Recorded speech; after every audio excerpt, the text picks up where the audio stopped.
अब इसके बाद पुण्यात्माओं हम आगे जो बात करेंगे आज, जो हमारा विषय था कि परम पूज्य सतगुरु रामपाल जी महाराज जी की सत भक्ति में आने के बाद में, और परमेश्वर ने हमें जो इतना अनमोल तत्व ज्ञान दे दिया, हमारे जीवन का सार समझा दिया, और विशेषकर वो भगत भाई बहन जो एक उम्र पार कर चुके हैं, जिनके शादी को काफी समय हो चुका है, जिनके बच्चे युवा हो चुके हैं, उन भाइयों के लिए आज ये विशेष संदेश है कि आखिर कब तक हम इस अनावश्यक भोग विलास में धंसे रहेंगे।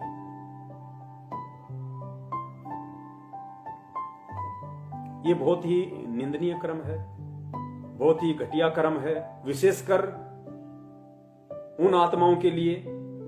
और उस समय जबकि हम इतने वर्षों से परम पूज्य गुरुदेव की शरण में हैं, हमारे बच्चे हमारे सर के बराबर हो चुके हैं, उसके बाद भी यदि हम इस अनावश्यक भोग विलासिता में रत हैं, तो ये कहीं न कहीं गहनता से सोचने और विचार करने का विषय है। मैं ये नहीं कहूंगा कि आप इससे दूर हट जाइए, आप इससे दूर हो जाओ, आज के बाद नहीं इस प्रक्रिया में पांव धरना, ये दास नहीं कहेगा। सत्सेवकों का काम केवल संदेशा देना है ज्ञान आधार से, और संदेशा भी वही हम दें, वही हम दे सकते हैं, वही संदेशा देने के हम लायक हैं, अधिकारी हैं, जिस संदेश को सबसे पहले हम अपने ऊपर लागू कर सकें। वरना दास ने पहले ही बना दिया कि करनी तज कथनी कथे अज्ञानी दिन रात, कुत्ते ज्यों भोकत फिर सुनी सुनाई बात। दास कुत्ता श्रेणी में, कुत्ता क्रम में नहीं आना चाहता, इसलिए परमात्मा ने दास को हिम्मत दी, सद्बुद्धि दी, दास को प्रेरणा दी, जो आप जी तक ये संदेशा पहुंचा रहा हूं। तो पुण्यात्माओं,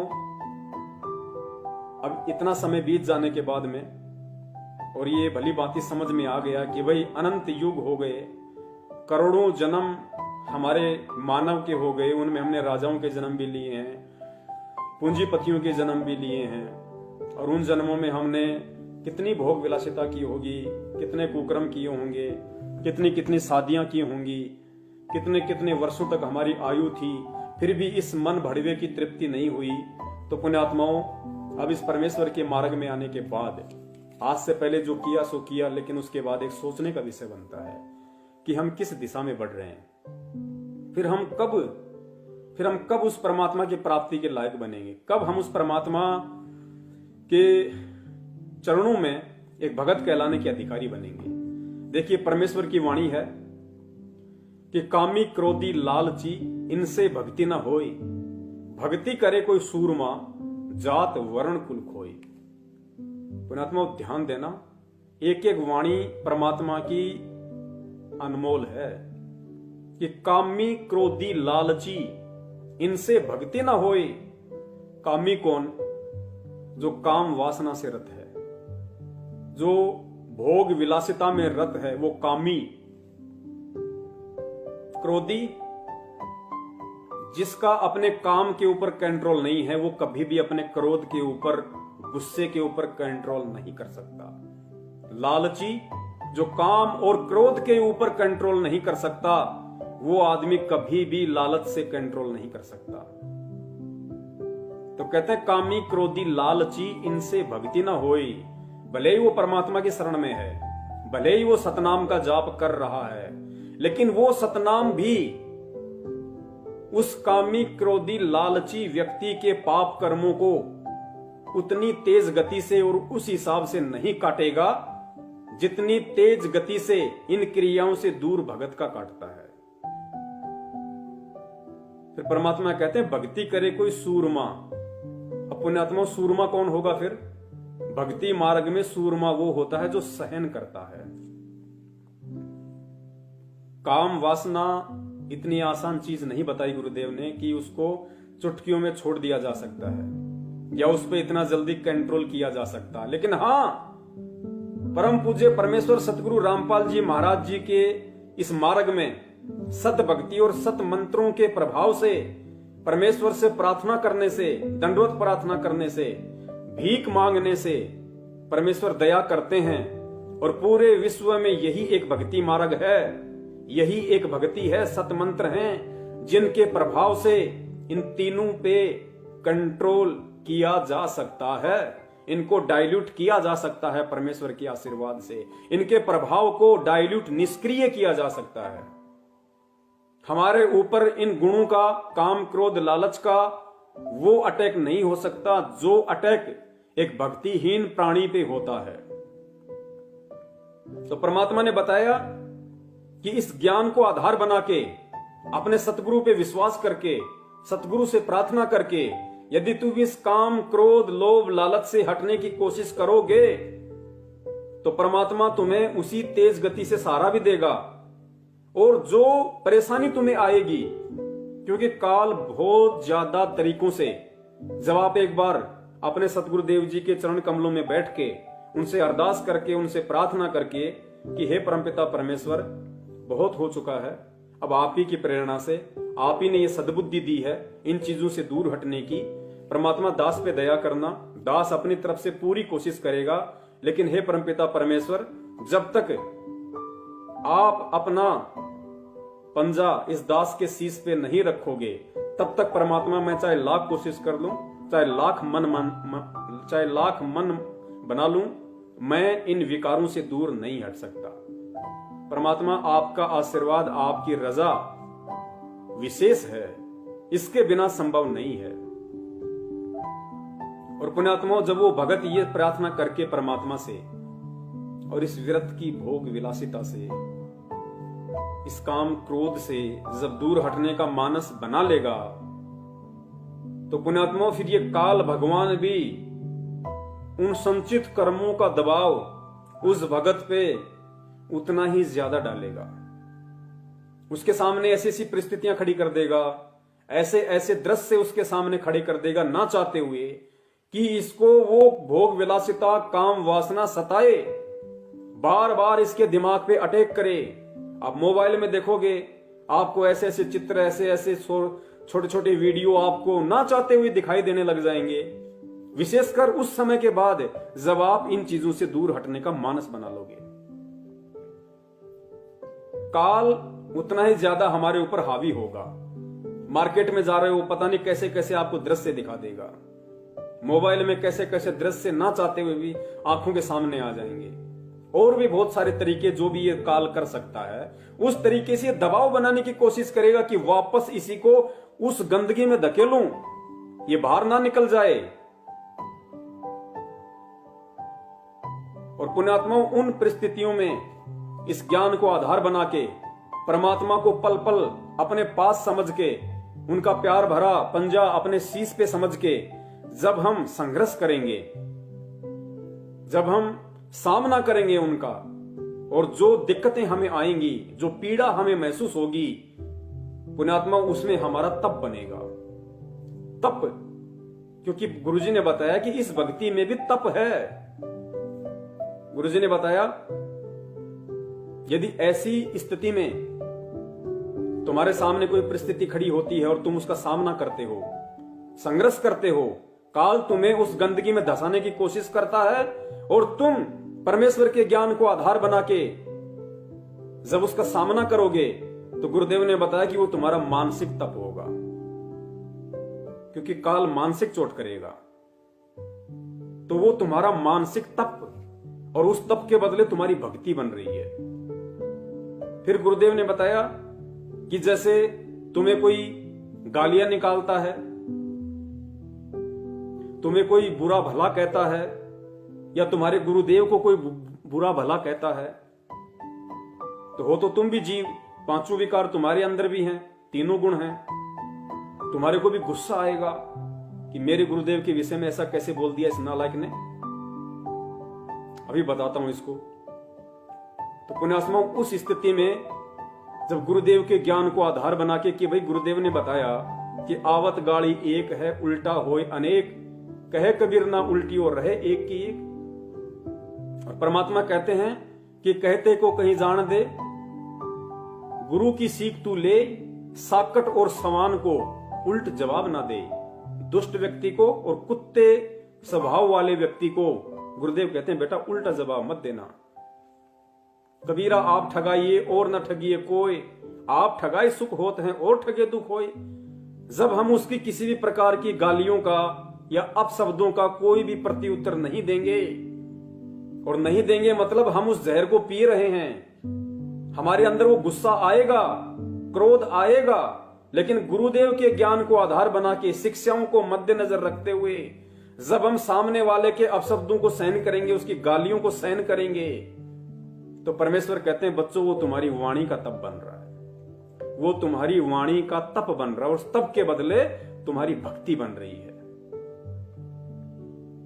फिर गुरुदेव ने बताया यदि नौबत कोई ऐसी पहुंच जाती है कि कोई तुम्हारी पिटाई कर देता है, धक्का मुक्की कर देता है, थप्पड़बाजी कर देता है, और तुम उसका प्रत्युत्तर परमेश्वर के ज्ञान आधार से नहीं देते हो, कि भाई गुरुदेव ने बोल रखा है कि हम आज तो भगवान पे विश्वास रखेंगे, अगर हम चुप रहेंगे तो परमात्मा उसका हिसाब अपने आप कर देगा, तो कहते हैं तुम्हारे वो शरीर का तप बन रहा है। तो इसी प्रकार पुण्यात्माओं, जब हम इन चीजों से दूर हटने का मानस बनाएंगे, और दूसरी तरफ काल भगवान की तरफ से जब हमारे ऊपर दबाव डाला जाएगा, और उस दबाव को जब हम परमपिता परमेश्वर जी के ज्ञान को आधार बना के, उनके आशीर्वाद को पल पल अपने शीश पे रख के जब हम उसका सामना करेंगे, तो गुरुदेव कहते हैं वो तुम्हारी वाणी का भी तप बन रहा है, तुम्हारा मानसिक तप भी बनता, तुम्हारे शरीर का भी तप बन रहा है,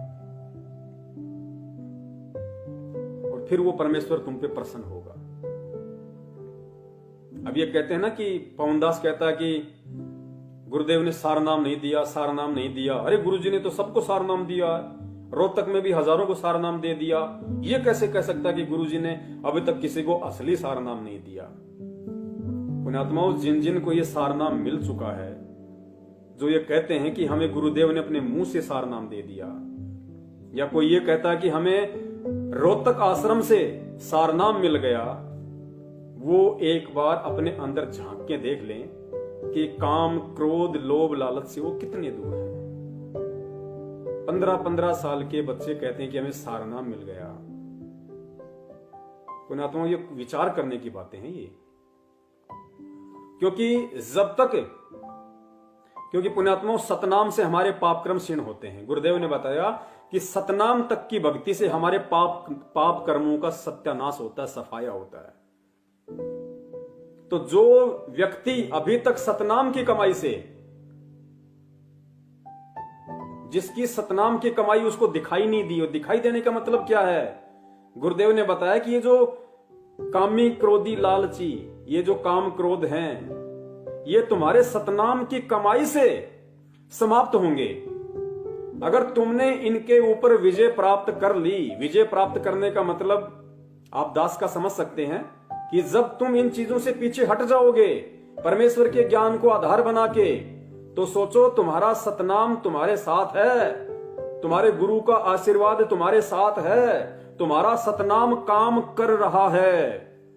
यदि तुम परमेश्वर की इस वाणी के अनुसार कि कामी, क्रोधी, लालची, इनसे भक्ति न होई, भक्ति करे कोई सूरमा, जात वर्ण कुल खोई, जब तुम इन विकारों पे परमेश्वर के आशीर्वाद से उस स्तर की विजय प्राप्त करके इनसे दूर हटके और सूरमा वाली स्थिति में आ जाओगे, या आ रहे हो धीरे धीरे, तो सोच लेना कि तुम्हारा सतनाम काम कर रहा है। और जब सतनाम के प्रभाव से ये सारे विकार, ये पाप कर्म हमारे सीन हो जाएंगे, उसके बाद फिर सार नाम दिया जाता है, उसके बाद फिर सार नाम दिया जाता है। तो जिन जिन लोगों को रोहतक से सार नाम मिला है, या सतलोक आश्रम बरवाला से गुरुदेव के द्वारा मिला है, और जो अभी भी इस रति क्रिया में संलग्न है, इस भोग विलासिता में संलग्न है, जो ज्ञान को अभी आधार नहीं बना पाए हैं, बात बात पे माँ बहन की गालियां निकाल देते हैं, ये बड़े बड़े state coordinator, world coordinator Deshraj ji, Mahendra ji जैसे लोग, महेंद्र जी के लड़का, आपने अच्छे तरीके से उनके ऑडियो वीडियो सब देख लिए हैं उनके, और फिर भी वो कहते हैं कि हमें सार नाम मिला हुआ है। नामदान केंद्र वाले हमारी माता बहनों को अकेले में छेड़ते हैं, फिर कहते हैं हमें सार नाम मिल गया। तो पुण्यात्माओं, अभी तो उनका सतनाम भी ढंग से काम नहीं कर रहा, सार नाम मिल कहां से जाएगा। परमेश्वर कहते हैं कि बिन ही रसना नाम चलत है निर्वाणी से नेहा, और गरीब दास भोडल में दीपक छानी नहीं सनेहा। गुरुदेव कहते हैं जिस प्रकार बल्ब के ऊपर अगर मोमजामा लगा दिया जाए तो भी उसका प्रकाश छुपाने से छुप नहीं सकता, तो ये अपने आप को सारनामी कहते हैं और इनके कर्म बिल्कुल कसाईयों के जैसे हैं, अज्ञानियों के जैसे हैं। और आज इन्होंने जो पीला पर्चा निकाला इसमें कितना पाखंड, कितना आडंबर, कितनी नीचता, कितनी धृष्टता, कितनी कृतज्ञता इन्होंने भगत समाज के और अपने गुरुदेव के प्रति दिखाई है। क्या आपको लगता है इनको सारनाम मिला है और इनका सतनाम काम कर रहा है? पुण्यात्माओं, गुरुदेव कहते हैं ना कि यो सौदा फिर नाई रसंतो, यो सौदा फिर नाई। पुण्यात्माओं, ये सौदा फिर नहीं मिलेगा अगर समझ में आ गई है तो। यदि हम इस भक्ति को प्राप्त करने के बाद, इस परमात्मा को प्राप्त करने के बाद, उसकी शरण में आने के बाद यदि हम इस छोटी सी चीज से भी दूर नहीं हट सकते तो सोचो फिर हम कहां भक्ति करेंगे, हम कब करेंगे? पुण्यात्माओं, परमात्मा साथ साथ उदाहरण पेश करते हैं लेकिन हम ध्यान नहीं देते, हम उनकी जीवनी को कभी गौर से नहीं देखते। परमेश्वर तो परमेश्वर थे सांसारिक दृष्टि में। जब तक वो अपने गुरुदेव की शरण में नहीं आए, जब तक वो भक्ति मार्ग से नहीं जुड़े, तब तक सांसारिक दृष्टि में उन्होंने शादी भी की, बच्चे भी उत्पन्न किए, सांसारिक दृष्टि में भोग विलास भी करके दिखाया। लेकिन जैसे ही परमपिता परमेश्वर अपने गुरुदेव की शरण में आए तो पुण्यात्मा उसके बाद क्या उस परमपिता परमात्मा ने उस सांसारिक दृष्टि में कभी भोग विलास किया? क्या परम पूज्य सतगुरु रामपाल जी महाराज जी ने सांसारिक दृष्टि से 17 फरवरी 1988 के बाद भोग विलास किया? पुण्यात्माओं, यही एक उदाहरण है हमारे लिए और ये सोचने की बात है, ये अंडरस्टूड है। जब भगत इस भक्ति की गहराई में जाएगा, जब उसको अनुभव होगा कि मैं किसकी शरण में हूं, मेरे गुरु के रूप में कौन है और वो मुझे किस लिए और कहां से चल के लेने के लिए आया है, और उसने मुझे इस पूरे ब्रह्मांड की सबसे अनमोल वस्तु दे दी है, और अब की बार मेरा ये जीवन वट वृक्ष का अंतिम पत्ता है, अंतिम लीफ है। जब इतना यदि भगत को समझ में आ जाएगा तो पुण्यात्मा वो खुद विचार करना शुरू कर देगा कि परमेश्वर की वाणी है कि भग भोग्या भग उपजय। भग कहते हैं योनि को, स्त्री योनि को भग। परमेश्वर ने कहा कि भग भोग्या भग उपजय, और भग से बचा ना कोई, और जो कोई भग से बचे भगत कहावे सोए। तो पुण्यात्माओं, गुरुदेव की इस वाणी के अनुसार असल में भगत भी वो कहलाएगा। आज हम कह देते हैं पवन भगत, फलाना भगत, दिखना भगत, लेकिन भगत है कौन? असल में भगत कौन है? कि भग भोग्या भग उपजय, कि हे नादान प्राणी, जब तक मेरी शरण में आने के बाद भी तू इस काम वासना में, इस रति क्रिया में, इस अनावश्यक भोग विलासिता में डूबा रहेगा, भग भोग्या भग उपजय, अगर तू इसी रति क्रिया में लगा रहा तो चाहे तू मेरे से कोई सा भी नाम प्राप्त कर ले, तुझे वापस भग से जन्म लेना पड़ेगा। भग भोग्या भग उपजय, जब तक तू उस भग का भोग करता रहेगा तू भग से पैदा होता रहेगा, और भग से बचा न कोई, यानी बिना परमात्मा के आशीर्वाद के, उसकी शरण के, इस भोग विलासिता से कोई नहीं बचा। फिर कहते जो कोई भग से बचे, तो भग से कौन बचेगा? जो भगवान की शरण में होगा, जिसके ऊपर उसके गुरुदेव का पंजा होगा, जो सत भक्ति कर रहा होगा, जो साक्षात भगवान की शरण में होगा। इस 21 ब्रह्मांड में भग से वो बच सकता है। और परमेश्वर की वाणी है कि जो कोई भग से बचे, इसका मतलब भग से बचेंगे, भग से भी बचेगा भगत। कब बचेगा? किसकी शरण में आने के बाद? उस परम पिता परमेश्वर, पूर्ण परमेश्वर की शरण में आने के बाद। तो पुण्यात्माओं, ये हमारा और आप और हमारा सौभाग्य है कि हम उस परम पिता परमेश्वर की शरण में हैं आज। तो कहते हैं भग, जो कोई भग से बचे भगत कहावे सोए, उसके बाद तो वो भगत कहलाएगा, भगत। और भगत के बाद फिर आता है दास। भगत के बाद नंबर आता फिर दास का। हम तो लिख देते हैं पवन दास, रामचंद्र दास, फलाना दास, दिखना दास। परमात्मा कहते हैं पहले भगत तो बन ले, दास का नंबर तो बहुत दूर है। गुरुदेव कहते हैं दासा तन नेड़े नहीं और नाम धरावे दास। और भाई पानी के पिए बिना कैसे बुझेगी प्यास। दास बनने के लिए तो बहुत कुछ बलिदान देना पड़ेगा, कुर्बानी देनी पड़ेगी इस भक्ति मार्ग में। इन कुरीतियों की, इन पाखंडों की, आडंबरों की, इन तीनों गुणों की, इन 25 प्रकृतियों की, काम क्रोध लोभ मोह अहंकार की, इनकी बलि देनी पड़ेगी। परमात्मा कहते हैं उसके बाद तू भगत बनेगा, दास बनेगा। और जब परमेश्वर का ज्ञान उनके आशीर्वाद से जैसे जैसे भगत को समझ में आता जाएगा, क्योंकि पुण्यात्माओं इन चीजों से दास ने पहले भी कहा, परमात्मा भी कहते हैं कि जब यहां से बड़े बड़े नहीं बच सके, शंकर भगवान जैसे नहीं बच सके जो 88 हजार वर्ष तक जिन्होंने तप किया काम का नाश करने के लिए, नारद जी जैसों ने हजारों वर्षों तक तप किया कि मैंने काम पे विजय प्राप्त कर ली।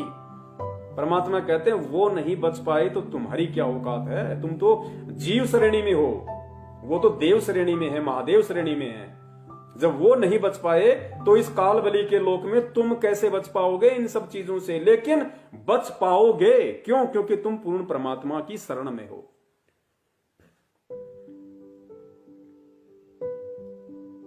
तो उसके बाद परमात्मा ने बताया कि जब तुझे धीरे धीरे इन चीजों का आभास होता रहेगा, भक्ति का अनुभव होगा, फिर एक पोजीशन ऐसी आएगी कि ना चाहते हुए भी तेरे अंदर इन चीजों से दूर हटने की प्रवृत्ति बनेगी। धीरे धीरे तुझे घटिया कर्म लगने लगेंगे, तुझे इनसे घृणा आने लगेगी कि मैं क्या कर रहा हूं यार। इतना सब कुछ ज्ञान लेने के बाद परमात्मा, मैं कहता हूं कि मेरा भगवान अंतर्यामी है, मेरा परमात्मा मेरे हृदय में बैठा है, मेरे हृदय रूपी गुफा में परमात्मा बैठा है। और एक वाणी है परमात्मा की कि क्या मुख ले विनती करूं, लाज आवती मोय।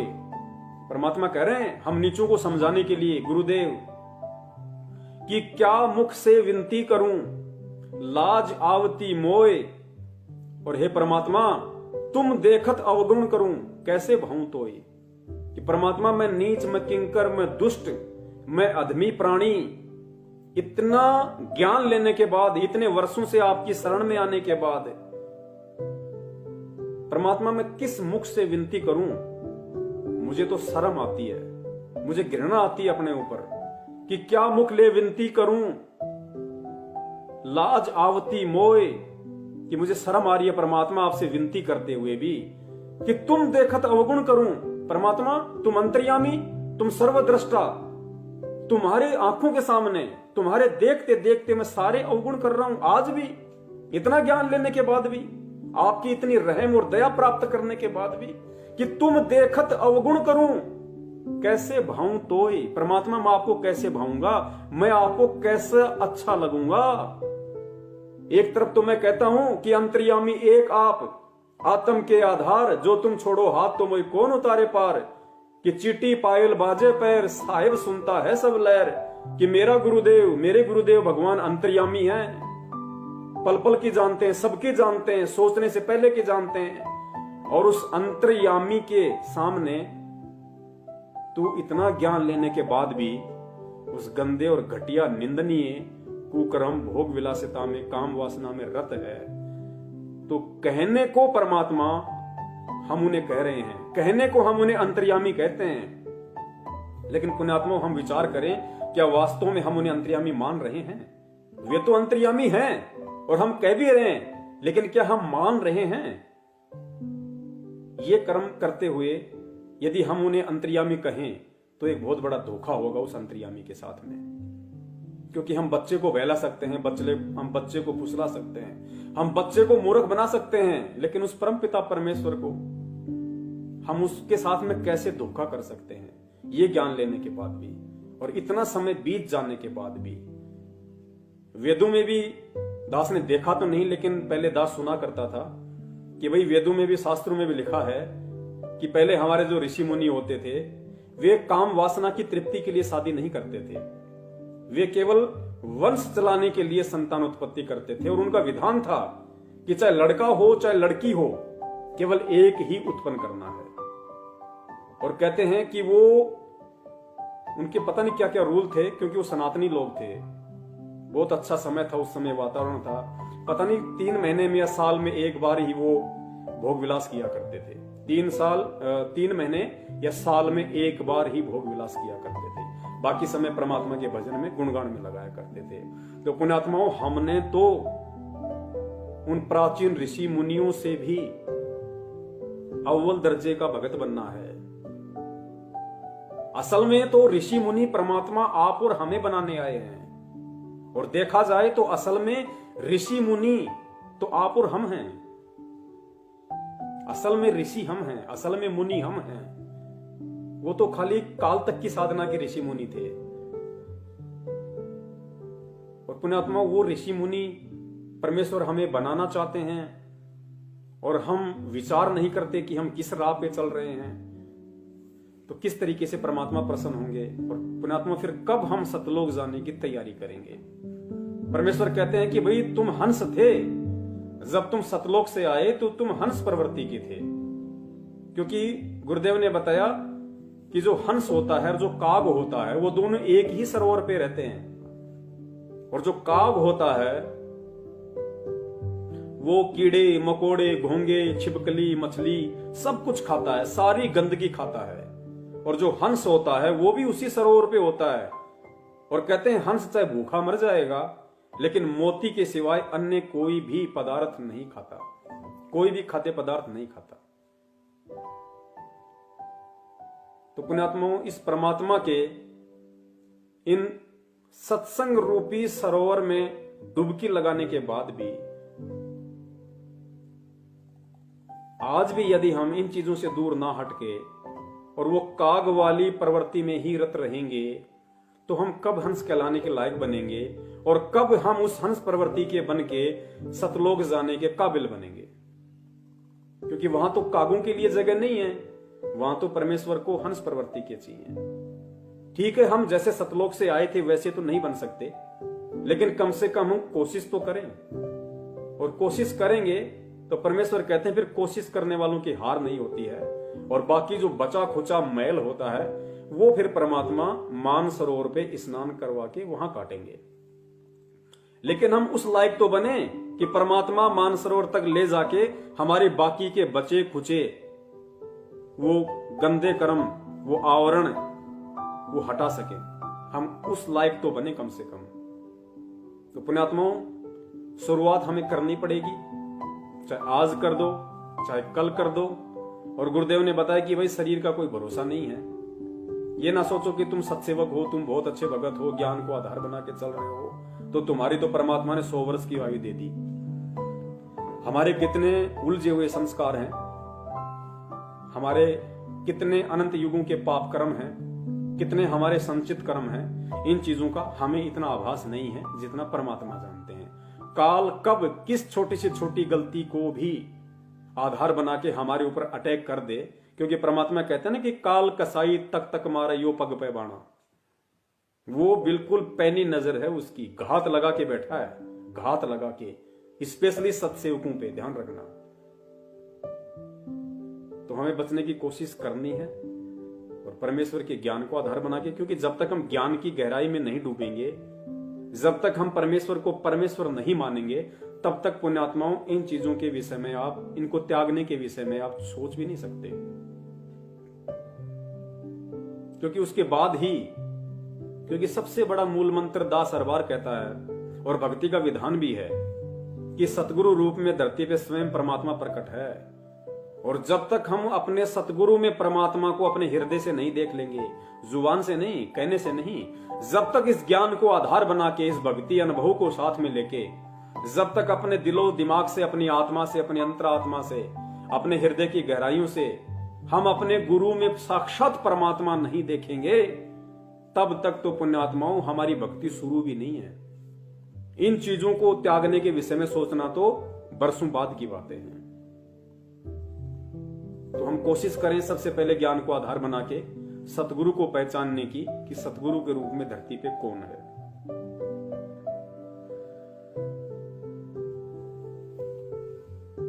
और भी बहुत सारी बातें हैं। परमात्मा ने ये जो 2 पुस्तकें हैं, एक गरिमा गीता की और दूसरी ज्ञान गंगा, इनमें भी परमात्मा ने काफी चीजें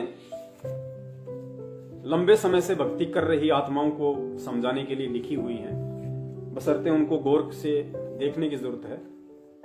ये अपने मुरादाबाद से पवन दास जी हैं, उन्होंने आज से 2-3 दिन पहले इस चीज को ग्रुप में डाला था। तो परमात्मा ने दया करी उनके ऊपर, जो इन्होंने, क्योंकि वो निमित्त बने, परमात्मा ने उनको निमित्त बनाया। देखो पुण्यात्मा, दास के पास में कोई मटेरियल नहीं है।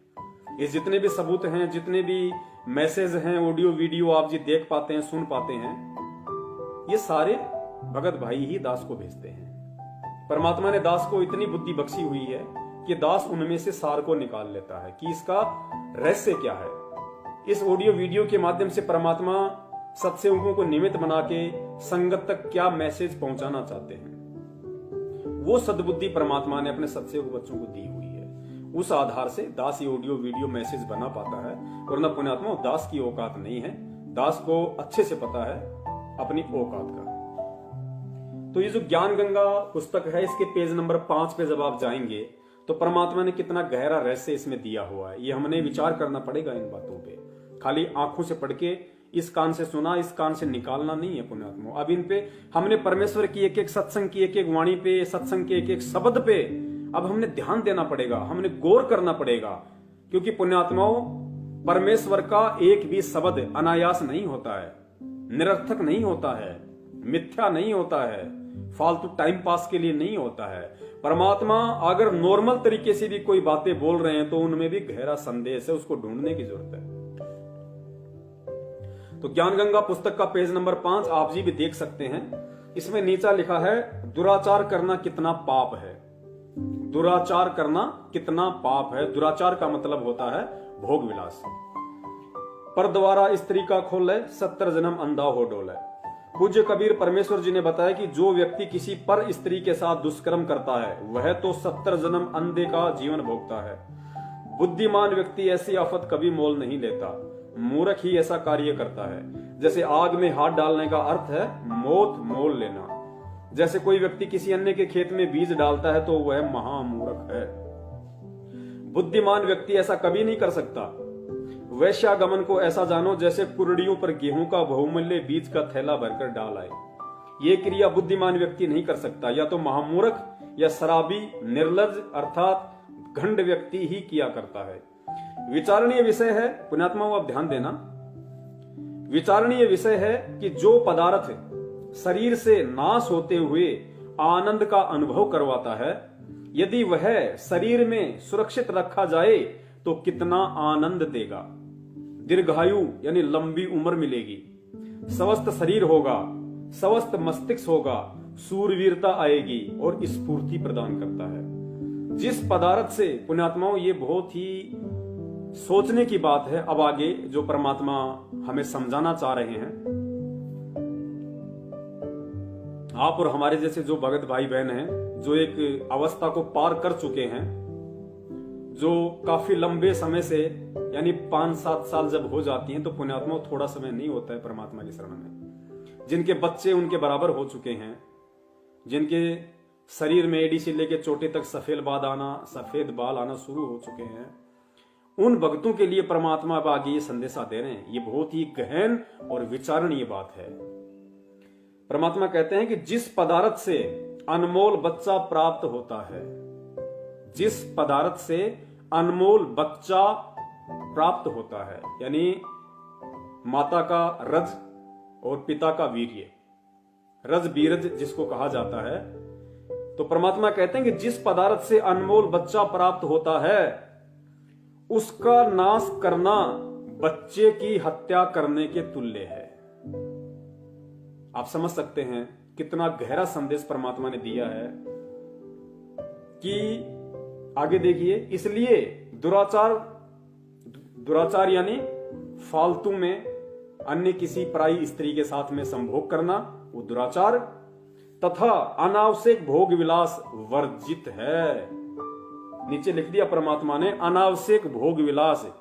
अब इस अनावश्यक भोग विलास की श्रेणी में मुझदास के जैसे वो भगत भाई बहन आते हैं जो लंबे समय से परमात्मा से जुड़े हुए हैं, जो इस ज्ञान को आधार भी बना रहे हैं और जिनके बच्चे युवा हो चुके हैं, समझदार हो चुके हैं, जो अब एक अवस्था को पार कर चुके हैं पुण्यात्माओं, उनके लिए परमात्मा का ये आदेश है, सतगुरु वचन है। और सतगुरु वचन की अवहेलना कितना घोर दंड है, पाप है, ये आपने स्वयं निर्णय करना पड़ेगा। परमात्मा ने कह दिया कि अब यदि तुम अनावश्यक भोग विलास करते हो तो मुझ संत रामपाल दास का ये आदेश है कि ये वर्जित है। अनावश्यक भोग विलास वर्जित है। पेज नंबर 5 पे पढ़ लेना। और ऊपर परमात्मा ने स्पष्ट कर दिया कि जिस पदार्थ से अनमोल बच्चा प्राप्त होता है उसका नाश करना बच्चे की हत्या के तुल्य है। तो पुण्यात्माओं, अब हमें इस व्यर्थ की भोग विलासिता से कोई संबंध नहीं रखना चाहिए। यदि अब भी इतने लंबे समय के बाद भी, इतने ज्ञान ग्रहण करने के बाद भी, इस अवस्था को पार करने के बाद भी, यदि हम आज भी गुरुदेव के वचन के विपरीत इस अनावश्यक भोग विलास जो वर्जित बताया है, यदि हम इसमें धसे पड़े हैं, तो गुरुदेव कह रहे हैं कि जब जब तुम भोग विलास करोगे तो ये समझ लेना तुम एक आत्मा की हत्या कर रहे हो, तुम एक बच्चे की हत्या का पाप अपने सिर पर रख रहे हो। क्योंकि गुरुदेव ने स्पष्ट कर दिया कि जिस अनमोल पदार्थ से बच्चा उत्पन्न होता है, उस पदार्थ को फालतू में वेस्ट करना, यानी अनावश्यक भोग विलास करना, बच्चे की हत्या करने के तुल्य है। और पुण्यात्माओं, भगत हत्या नहीं कर सकता। भगत अपने ऊपर हत्यारे का कलंक नहीं लगवा सकता। आज से पहले हो सकता है आप और हमारे नजर में ये पॉइंट नहीं आया हो, हमने गुरुदेव के इस सत्संग की इस वाणी को इतनी गहनता से नहीं लिया हो, लेकिन पुण्यात्माओं, जब ठीक का समय आता है और जिस भगत की वो अवस्था, क्योंकि परमेश्वर को पता है ये संदेशा परमात्मा ने आज से पहले क्यों नहीं दिलवाया, क्योंकि आज से पहले तो दास ही उस रति क्रिया में संलग्न था, उस भोग विलासिता में डूबा हुआ था। और जब काफी समय से परमेश्वर ने दास पे दया की, दास को परमात्मा ने दूर रखा, सोचने पे विवश किया, मजबूर किया, भोग विलास के बाद में ऐसा मन हो जाता था कि परमात्मा डूब के मर जाऊं, लेकिन काल फिर प्रेरणा कर देता था। फिर परमात्मा से प्रार्थना की, मालिक से, परमेश्वर ने दया की और मालिक ने प्रेरणा की कि बेटा थोड़ी हिम्मत तू रख, थोड़ी हिम्मत मैं दूंगा तेरे को। फिर परमेश्वर की वाणी याद आई कि परमेश्वर कहते हैं कि जै तू चाल एक कदम मैं चालू कदम 60। परमात्मा अपने भगत से कह रहे हैं कि हे भगत, हे मेरी आत्मा, अगर तू अच्छाई के लिए, सतलोक प्राप्ति के लिए यदि तू एक कदम आगे बढ़ेगा तो मैं 60 कदम चलूंगा तेरे साथ, तेरे 60 कदम आगे मिलूंगा मैं। जै तू चाले एक कदम मैं चालू कदम 60। फिर कहते हैं जैतू हो जा काठ का, काठ यानी लकड़ी का, जैतू हो जा लकड़ी का और मैं बन जाऊंगा लोहे की लाठ। परमात्मा कहते हैं तू एक बार लकड़ी की तरह अडिग होके बन के तो देख, मैं तेरे पीछे लोहे का खंभा बन के खड़ा हो जाऊंगा। फिर तुझे झुकने नहीं दूंगा, तुझे टूटने नहीं दूंगा, तुझे शर्मिंदा नहीं होने दूंगा, काल का प्रभाव नहीं होने दूंगा। तो पुण्यात्माओं, यहां परमात्मा ने सीधा सीधा व्यर्थ की भोग विलासिता में धसे हुए भक्तों को एक हत्यारा करार दे दिया। हत्यारा।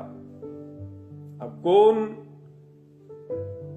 वो ऐसा निर्लज्ज प्राणी होगा, निर्लज्ज व्यक्ति होगा, तो सबसे पहले तो अपने ही गुरु के वचन की अवहेलना करेगा। जिन्होंने आपके बच्चे भी हो गए, सब कुछ हो गया, बच्चे जवान भी हो गए, समझदार भी हो गए, उसके बाद भी यदि आप ये व्यर्थ की भोग विलासिता में पड़े हो तो आप अपने गुरु के वचन की अवहेलना कर रहे हो। और हमेशा जब जब भी आप वो दुष्कर्म करोगे, आप एक हत्या अपने सिर पर रख रहे हो, एक हत्या का पाप आप अपने अकाउंट में लिखवा रहे हो। पुण्यात्मा यही तो सारी चीजें हैं। परमेश्वर ने तो स्पष्ट कह दिया कि भाई मैं दबाव नहीं दूंगा किसी के ऊपर, मैं किसी के साथ भी जबरदस्ती नहीं करूंगा, क्योंकि परमात्मा ने कितनी बार बताया कि भाई मेरा काल के साथ एग्रीमेंट है, मेरा अनुबंध है, मेरा उसके साथ में लिखित अनुबंध है।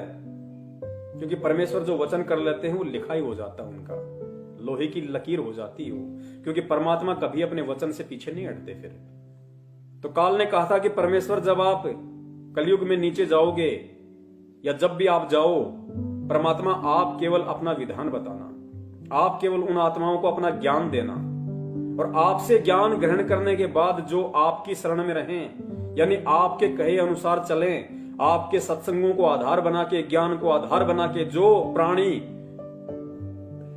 आपकी शरण में रहे वो आपका,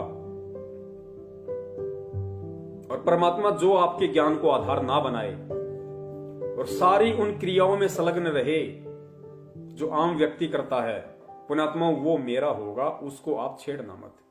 और परमात्मा आप जबरदस्ती मत करना, आप सिर्फ अपना ज्ञान बताना, आपका ज्ञान समझ के जो आपका हो जाए, जो आपके जीवन को देख के चले, आपके पद चिन्हों पे चले, कि कीट न जाने भृंग को गुरु कर ले आप समान। जब तक भगत उस पद्धति पे ना चले परमात्मा, आप जबरदस्ती उसके साथ कुछ ना करना, जबरदस्ती आप उसको सतलोक ले जाने की कोशिश ना करना। कहने का मतलब उसका ये था। तो परमात्मा पुण्यात्माओं अपने विधान अनुसार, अपने वचन अनुसार वो केवल हमें ज्ञान देंगे, सत्संग के माध्यम से संकेत करेंगे, सत्संग के माध्यम से इशारे देंगे।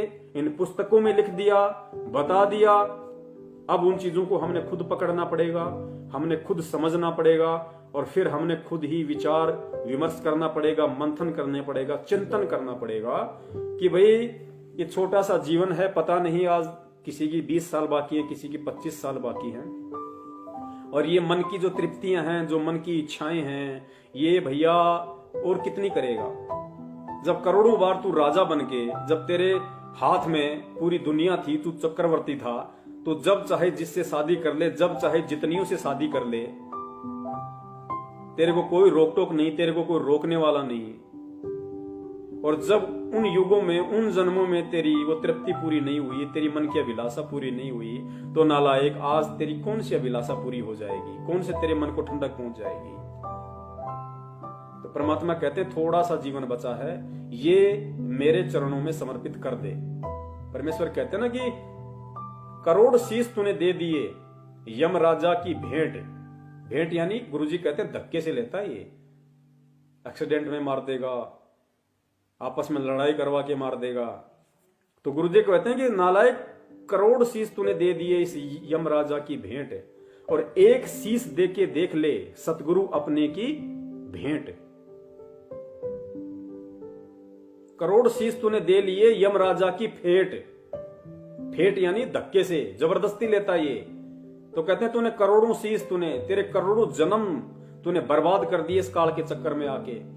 और कहते अब की बार तेरा दाव लगा है, ये तेरा जो अब की बार जो तेरा शीश है, तेरा ये जन्म है, ये मेरे चरणों में समर्पित कर दे।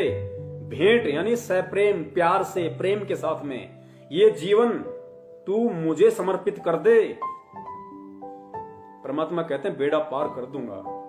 तो पुण्यात्माओं अब वो समय उन आत्माओं का आ चुका है परमेश्वर के चरण कमलों में अपना शीश भेंट करने का। चरण भेंट करने का मतलब गुरुदेव ने काफी बार बताया कि भाई तुम्हें जीवित मरना सीखना पड़ेगा। परमात्मा कहते हैं ना योग गुरु ज्ञान विज्ञान वाणी, जीवित ही जग में मरो। तो जीवित ही जग में मरने का मतलब गुरुदेव ने बताया कि तुमने अपनी इच्छाओं को मारना पड़ेगा, अपनी इच्छाओं को काटना पड़ेगा, अपनी इच्छाओं से, मन की अभिलाषाओं से दूर हटना पड़ेगा, इस ज्ञान को आधार बना के कि अब ज्यादा समय नहीं बचा है, थोड़ा बहुत समय है, जितना हो सके परमात्मा को समर्पित कर दे। और पुण्यात्माओं उदाहरण परमात्मा ने एक से एक दे दिए। सबसे पहला उदाहरण तो स्वयं वो परमात्मा बनता है कि जब उन्होंने कबीर पंथ में एंट्री की सांसारिक दृष्टि से, उसके बाद परमात्मा इन व्यर्थ की जो गंदगियां थी, मालिक तो पहले भी दूर ही थे, उनका तो ऐसनाविरम शुक्रम अकायम, बिना हाड़मास का, बिना नाड़ी तंत्र का उनका बॉडी है, तेज पुंज का शरीर है परमेश्वर का। लेकिन सांसारिक दृष्टि में उन्होंने ऐसा उदाहरण दिया कि जब तक मुझे नहीं पता था, जब तक मुझे ज्ञान नहीं था, जब तक मुझे गुरु नहीं मिला था, परमात्मा की प्राप्ति नहीं हुई थी, तब तक तो मैं भी इन क्रियाओं में रत था, ताकि कोई भगत ये ना सोचे कि आज से पहले तो मैं इतने कुकर्म कर चुका हूं, मेरा कैसे भला होगा, कैसे परमात्मा मेरे पाप कर्मों का नाश करेगा। तो परमात्मा एक उदाहरण पेश करते हैं कि बेटा, मैं भी आज से पहले ऐसा ही था, मैं भी इन्हीं क्रियाओं में रत था, मैं भी काल को आनंद दे रहा था, काल को मजे करवा रहा था। लेकिन जब मुझे ज्ञान हुआ, मुझे मेरे पूज्य गुरुदेव जी ने बताया, उसके बाद से मैंने इन चीजों को त्याग दिया। तो एक उदाहरण पेश किया परमात्मा ने आप और हमें समझाने के लिए। फिर परमात्मा ने उदाहरण दिया राजा अब्राहम सुल्तान का, कि जब उसको वास्तविकता का पता चला, जब उसको चोट लगी, गुरुदेव कहते हैं कि ज्ञान का और घाम का चमका सा होता है। ज्ञान यानी तत्व ज्ञान और घाम यानी धूप। गुरुदेव कहते हैं ज्ञान का और घाम का चमका सा होता है। जो पुण्यात्मा होती हैं, जो ज्ञानवान आत्मा होती है, तुरंत रिएक्शन कर देती है उस पर। तो गुरुदेव ने बताया कि राजा इब्राहिम सुल्तान परमात्मा की पुण्यात्मा थी, ज्ञानी आत्मा थी, उसको तुरंत चमका हो गया। 16,000 रानियों को ठोकर मार दी उसने, 16,000 को। पुण्यात्माओं, आप और हम उस राजा इब्राहिम सुल्तान के कहां टिकते हैं? गुरुदेव कहते हैं कि रांडी ढांडी ना तजी। रांडी यानी औरत के लिए यूज किया परमात्मा ने, ढांडी यानी जानवर के लिए, पशु के लिए। क्योंकि राजा इब्राहिम सुल्तान के जीवन में ऐसा एक मोड़ आया था, लंबी कहानी है, परमात्मा ने हमें सबको बता रखी है। तो परमात्मा कहते हैं एक जीव के लिए कि रांडी ढांडी ना तजी, वो नर कई काग, वो तो कौवे हैं जिनसे ये भगवान की शरण ग्रहण करने के बाद में, परमात्मा से ज्ञान लेने के बाद में, ये रांडी भी नहीं त्यागी जा रही। रांडी त्यागने का मतलब ये नहीं कि हम अपनी भक्तिमतियों को छोड़ दें। आज जो भक्तिमती हैं वो भी परमात्मा की शरण में हैं, हम भी परमात्मा की शरण में हैं। अगर परमेश्वर भगत को प्रेरणा करते हैं तो परमात्मा को पता है कि जीवन में कोई और मोड़ ना आ जाए, इसके लिए परमात्मा अपनी उस बेटी में भी उतनी ही प्रेरणा करता है। उसको भी परमात्मा अंदर वो प्रेरणा कर देता है, वो भी उन चीजों से विरक्त होने लग जाती है। तो परमात्मा कहते हैं रांडी ढांडी ना तजय, ये नर कहिए काग। और भाई बलक बुखारे ने छोड़ दिया, थी कोई पिछली लाग, उसके कोई पिछले जन्म के अच्छे संस्कार थे, भक्ति कर्म थे, जिसने एक झटके में 16,000 एक से एक नवी नवेली रानियों को छोड़ दिया। किसी से तो 2 महीने पहले शादी की थी, किसी से 5 दिन पहले की होगी। परमात्मा ने कहा कि उसने जब उस पुण्यात्माओं को ज्ञान हुआ, उसको ये झटका लगा कि नादान कहां अपना जीवन बर्बाद कर रहा है, कहां काल को मजे लुटवा रहा है, कहां उसका भोजन तैयार कर रहा है सूक्ष्म रूप में, ये वासना रूपी गंदगी इकट्ठी करके। तो परमात्मा कहते हैं 16,000 रानियों को मुंह काला करके निकल गया। अब पुण्यात्मा, हम अपना विचार कर ले अब कि उस समय उस पुण्यात्मा ने, क्योंकि ना तो मोबाइल थे, ना टीवी था, ना रेडियो था, ना चिप थी, ना परमात्मा जा के इतने सत्संग करते थे। पुण्यात्मा, उसके बावजूद भी उन आत्माओं में भक्ति की इतनी अलख लगी, इतनी जागरूकता आई उनके अंदर परमात्मा प्राप्ति की। राजा भी वो, गुरुदेव कहते हैं जब वो हाथी पे बैठ के सज धज के अपने सवारी के साथ चलता था, तो ऊपर जो देवताओं का राजा इंद्र है वो भी गर्दन नीची कर लेता था, वो भी शर्मा जाता था कि भाई इतने ठाट बाट, इतने भोग विलासिता के साधन, इतने मौज मस्ती के यंत्र तो मेरे पास भी नहीं है जितने बलक बुखारे के बादशाह के पास है। और वो पुण्यात्मा एक झटके में और ठोकर मार के चल दिया उसके। तो पुण्यात्मा, अब हमने खुद इन चीजों पे विचार करना पड़ेगा। और दूसरी बात परमात्मा ने एक और कही हमारे को कि जब तुम इस भक्ति की गहराई में जाओगे पुण्यात्माओं, फिर तुम चिंतन करो, कभी बैठा करो, सोचा करो, कभी परमात्मा के सत्संग सुनने से नहीं, चाहे सत्संग सुनो थोड़ा, लेकिन थोड़े पे फिर चिंतन करो, मनन करो, विचार करो कि परमात्मा इस सत्संग के माध्यम से हमें क्या संदेशा देना चाहते हैं, क्या समझाना चाहते हैं। अब पुण्यात्माओं, ये अंडरस्टूड बात है, हम सबको अच्छे से पता है कि आज यहां जितने भी प्राणी हैं, हम सब एक परमात्मा के बच्चे हैं। हम चाहे यहां कोई स्त्री है, चाहे कोई पुरुष है, हम सब आत्मा हैं, और इस आत्मा का पति कहो, इस आत्मा का पिता कहो, इस आत्मा का मालिक कहो, केवल एक है परमात्मा, कबीर साहब, जो आज हमारे गुरुदेव के रूप में है। तो सतलोक में हम सब एक ही परमपिता परमात्मा के बच्चे, और सतलोक में ये दुष्कर्म, ये मंदकर्म सोचने को भी नहीं। काल ने जो किया वो एक अलग मैटर है, उसके अलावा दास आपको बता रहा है कि सतलोक में तो दिमाग में भी नहीं है ये गंदगी, दूर दूर तक नहीं है। तो हम सब एक परमात्मा के बच्चे। काल ने आके हमें यहां पे कौवा बना दिया, हंस से कौवा बना दिया, हमें आपस में एक दूसरे का पति बना दिया, पत्नी बना दी। इतना घोर अन्याय हमारे साथ इसने कर रखा है कि हो सकता है आज जो मेरी मां है, इस सांसारिक दृष्टि में जो मेरी माता है, क्या पता इस काल ने पिछले जन्म में मेरी औरत बना रखी, और आज जो मेरी बीवी है, मेरी पत्नी है, क्या पता पिछले जन्म में वो मेरी बेटी थी। तो कितना घोर अन्याय हमारे साथ में कर रहा है, कितना दूषित प्रदूषित हमें कर रहा है। ये सारी जानकारी आज गुरुदेव ने आके दे दी। और फिर पुण्यात्माओं, गुरुदेव कहते हैं कि जब तुम्हें इस बात का मालूम पड़ जाएगा, जब तुम अंदर से इस चीज को अनुभव करोगे कि भाई तूने भी नाम ले रखा और तेरी पत्नी ने भी नाम ले रखा। नाम किससे ले रखा? गुरुजी से। तो गुरुजी तेरे क्या?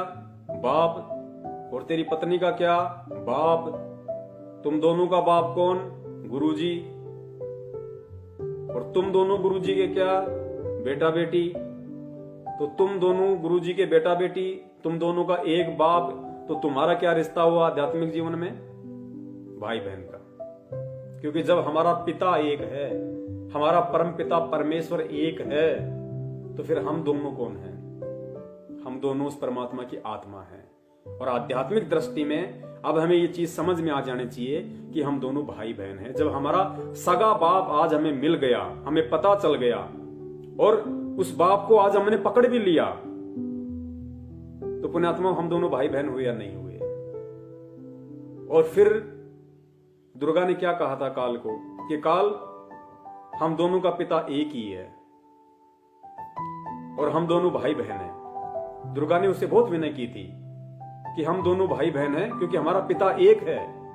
इस दृष्टिकोण से हम दोनों भाई बहन हैं। और भाई बहन का ये गंदा कर्म नियमों के विरुद्ध है। ये बहुत ही निंदनीय कर्म होगा भाई बहन का।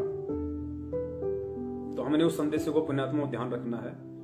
आज वही परमात्मा हमें आके मिल चुका है, ज्ञान दे दिया, समझा दिया, और हम उसकी शरण में हैं।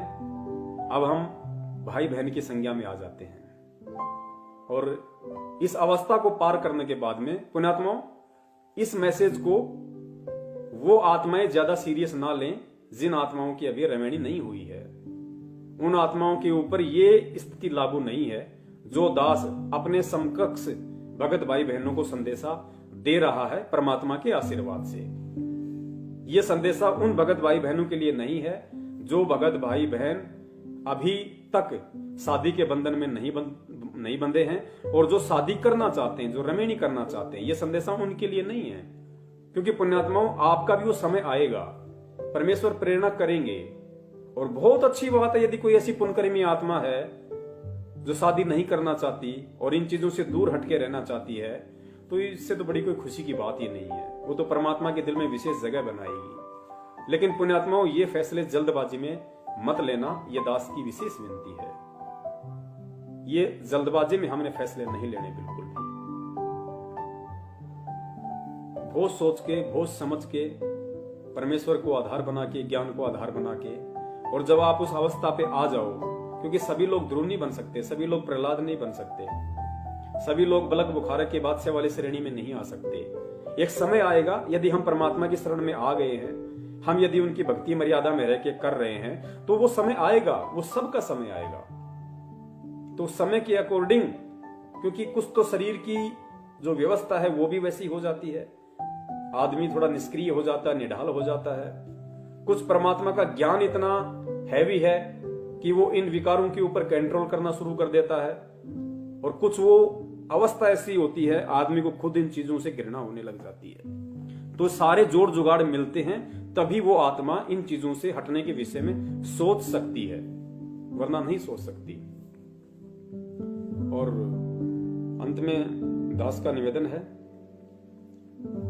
आपने इस पुस्तक में देख लिया कि ज्ञान गंगा में परमेश्वर ने जिस तरीके से हमें समझाने की कोशिश की है। फिर यह पुस्तक गरिमा गीता की है, इसमें भी दास आपको थोड़ा सा दिखा देता है। गरिमा गीता का पेज नंबर 187, 187, पेज नंबर 187 है गरिमा गीता की। अपने आत्मा देखो, इसमें भी परमेश्वर ने कितने प्यार से, कितने अच्छे तरीके से भक्त को समझाया है।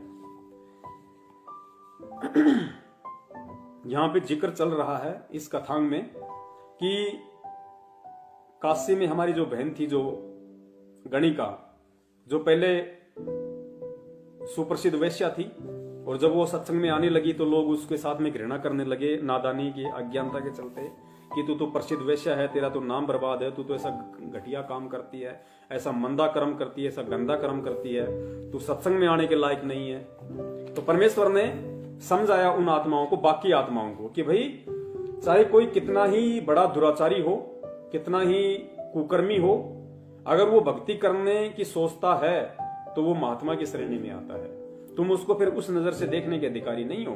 अगर देखते हो तो तुम दोषी हो परमात्मा के।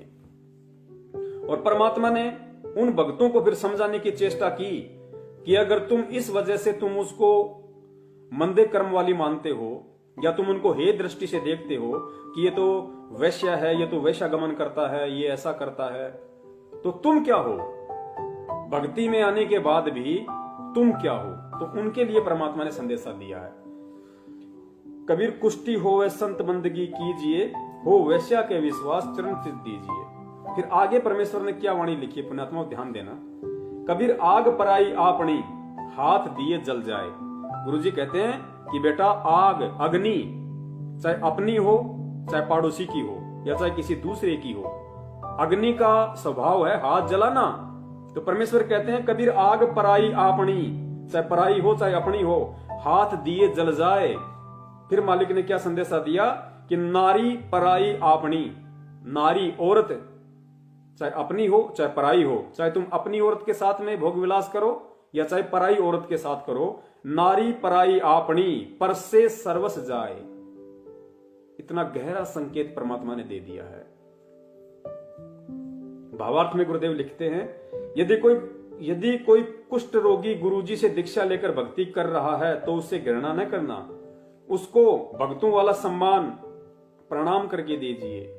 यदि कोई वैश्या भी गुरुजी से दीक्षा लेकर साधना करती है तो उसको सम्मान से प्रणाम कीजिए। ऐसा करने से उसका मनोबल बढ़ेगा तथा बुराई करने से संकोच करेगी और सुधर जाएगी। कबीर परमेश्वर जी ने कहा, यदि आप वैश्या तथा दुराचारी को इसलिए हे समझते हो कि वे पर स्त्री तथा पर पुरुष से भोग विलास करते हैं, यानी अगर आप किसी वैश्या को या किसी दूसरी औरत के साथ में गमन करने वाले व्यक्ति को यदि आप इसलिए हे दृष्टि से देखते हो कि ये तो दुराचारी है, दूसरों की औरतों के साथ ऐसा कुकर्म करता है, या ये औरत वैश्या है, ये दुराचारणी है, तो परमात्मा कहते हैं आप अपनी विवाहित पत्नी से भोग विलास करते हैं और अपने को उनसे श्रेष्ठ मानते हैं। तो ये विचार करो कि स्त्री मिलन करने से सब भ्रष्ट हो जाते हैं। पुण्यात्माओं, ये भक्तों के लिए परमात्मा समझा रहे हैं, उन भक्तों के लिए जो अब उस अवस्था को पार कर चुके हैं, जिनके बच्चे समझदार हो चुके हैं, या ना हो तो भी बड़ी बात नहीं, बच्चे ना हो तो भी बड़ी बात नहीं। यदि स्त्री मिलन करने से, तो ये विचार करो, यदि स्त्री मिलन करने से सब भ्रष्ट हो जाते हैं तो आप भी तो स्त्री या पुरुष से मिलन करते हो। जैसे अग्नि अपनी हो चाहे अन्य की, यदि हाथ दोगे तो जलाएगी ही। अपनी अग्नि कोई बचाव नहीं करती, अर्थात भगत होने के बाद यदि आप अपनी पत्नी से भी, ये दुराचार की श्रेणी में आ जाता, अगर यदि आप अपनी पत्नी से भी भोग विलास करते हो तो परमात्मा कहते हैं जिस प्रकार अपनी खुद की अग्नि भी आपका बचाव नहीं कर सकती, उसी प्रकार यदि हाथ दोगे तो जलेगी, अपनी अग्नि कोई बचाव नहीं करती। इसी प्रकार विचार करना, इसी प्रकार विचार कर अपने अपने अपने कर्मों को देखो तथा दूसरे से उसके बाद फिर दूसरे से कहो। आगे परमात्मा कहते हैं व्यभिचार यानी दुराचार वह है जिसमें स्त्री पुरुष स्वयं की इच्छा से मिलन करते हैं। व्यभिचार और दुराचार गुरुदेव ने बताया कि जो स्वयं की इच्छा से संभोग करते हैं, यानी जिनकी शादी नहीं हुई, जैसे आजकल लिव इन रिलेशनशिप का जो चल रहा है, जो अपने आप को शिक्षित कहते हैं, जो बाहर पढ़ते हैं या कहीं भी रहते हैं, नौकरी करते हैं, और शादी से पहले जो आपस में एक कमरा लेके रहते हैं, आपस में फिर कहते हैं लव इन रिलेशनशिप या लिव इन रिलेशनशिप। शादी से पहले का जो अपना भोग विलास करते हैं, उसके लिए परमात्मा ने कहा कि ये दुराचार की श्रेणी में आता है। आप शादी से पहले, रमणी से पहले किसी भी औरत के साथ में लिव इन रिलेशनशिप वाला संबंध स्थापित नहीं कर सकते, भोग विलास नहीं कर सकते। यदि करते हो तो वो दुराचार की श्रेणी में आता है, व्यभिचार की श्रेणी में आता है, वेश्या की श्रेणी में आता है, जो प्रत्येक सभ्य समाज की प्रतिष्ठा के विरुद्ध है।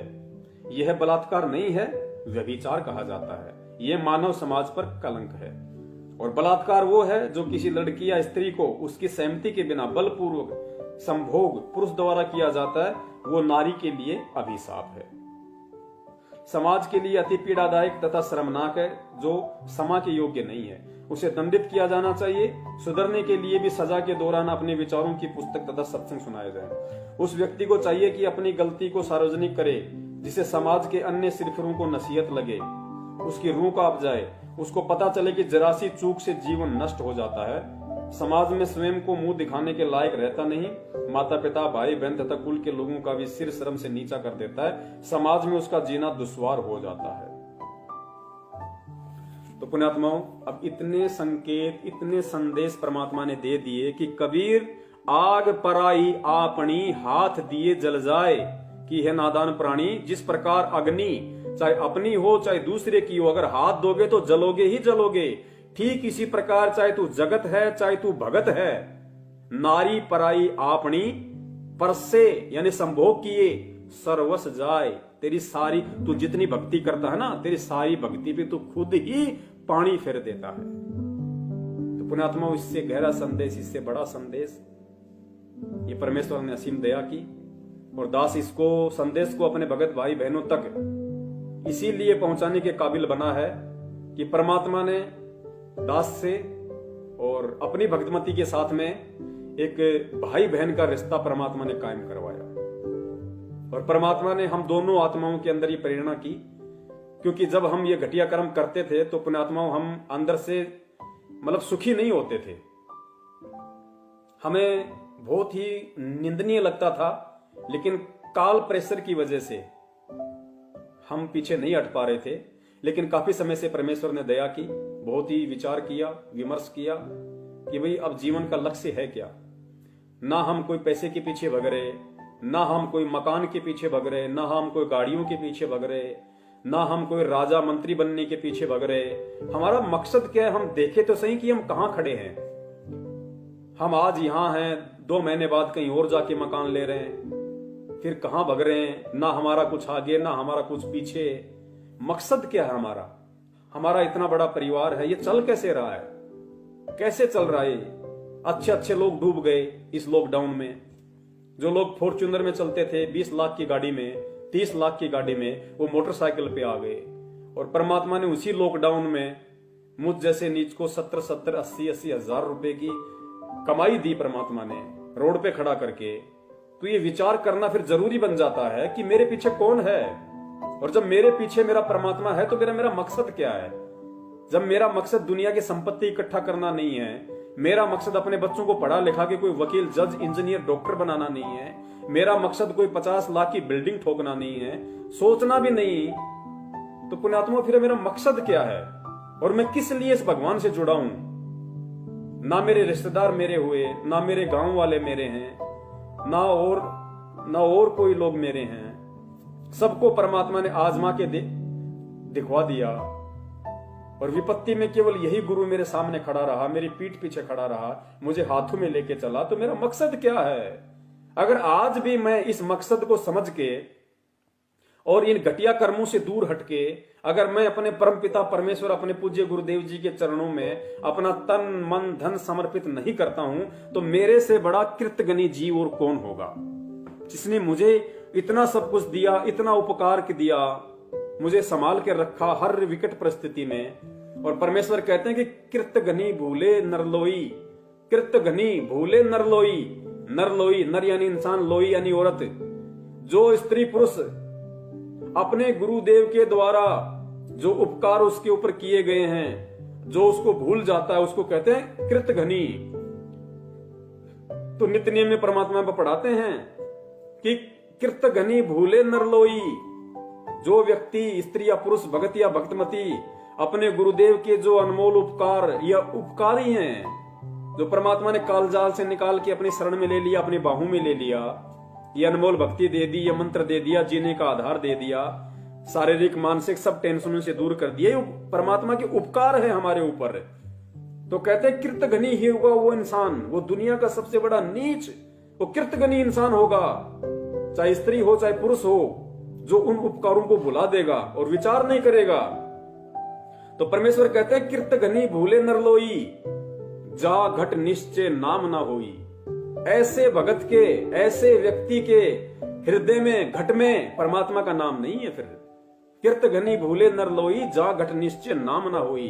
परमात्मा कहते हैं निश्चय करके मान लेना, फिर उस आत्मा के घट में मेरा नाम नहीं है, वो मुझसे दूर है। भले ही वो 3 टाइम की आरती पीट रहा है, मंत्र भी जाप कर रहा है, लेकिन वो फिर मेरा भगत नहीं है। तो पुण्यात्माओं, बहुत विचार करने की हमें जरूरत है इन चीजों पे। और परमेश्वर से हम प्रार्थना करें तो परमात्मा हर तरीके से अपने भगत की सहायता करता है, अपने भगत को बचाता है इन सभी चीजों से। और जिन जिन भगत भाई बहनों को परमात्मा यदि प्रेरणा करें और इस भक्ति मार्ग में आगे बढ़ने की परमेश्वर उनको सद्बुद्धि दे, जिस प्रकार मुझ जैसे नीच पे, और अब तो खैर मैं अपनी बहन ही कहूंगा, उसी हिसाब से दास अपना बल्कि व्यवहार करता है।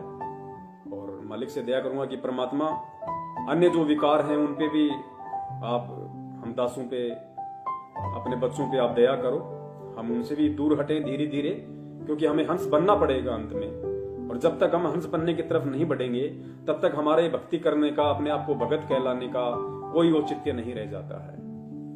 और जिन आत्माओं को परमात्मा प्रेरणा करें, जो स्वयं भी इन चीजों को फेस करने के लिए, ये संघर्ष करने के लिए, सूरवीरता की तरफ अग्रसर होने के लिए जो जो आत्माएं तैयार हो चुकी हैं, जिनको लगता है कि वास्तव में ये तो ऐसा घटिया कर्म है जैसे एक हत्या के बराबर, और गुरुदेव ने स्पष्ट कर भी दिया है, तो वो पुण्यात्मा बहुत सोच समझ के परमेश्वर से प्रार्थना करके फैसला लेना शुरू करें।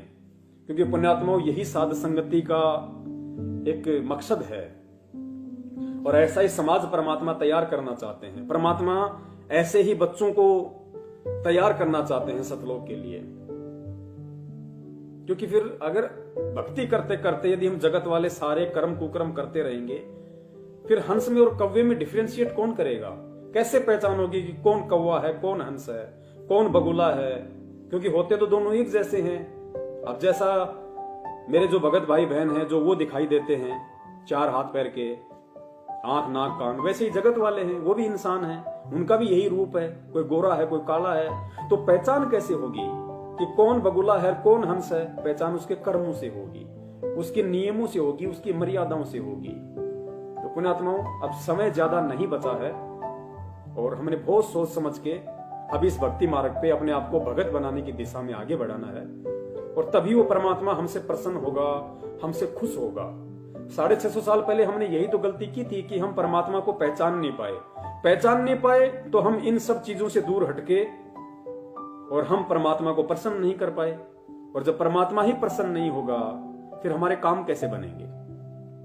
तो आज हम कम से कम वो गलती ना करें, वो गलती हम ना दोहराएं जो गलती हम 650 साल पहले दोहरा चुके हैं। और दूसरा मेरा निवेदन है इस भक्ति मार्ग में कि जो पुण्यात्माएं इस मार्ग में आगे बढ़ना चाहती हैं, इन सभी विकारों से दूर हटना चाहती हैं परमेश्वर से प्रार्थना करके, तो वो आत्माएं यदि परमेश्वर उन पे दया भी कर दें, उनको परमात्मा शांति भी प्रदान कर दें, उनको इन चीजों से दूर हटने में परमात्मा उनकी मदद भी करें, तो पुण्यात्माओं उसके बाद में हमने 1% भी अहंकार की तरफ नहीं बढ़ना।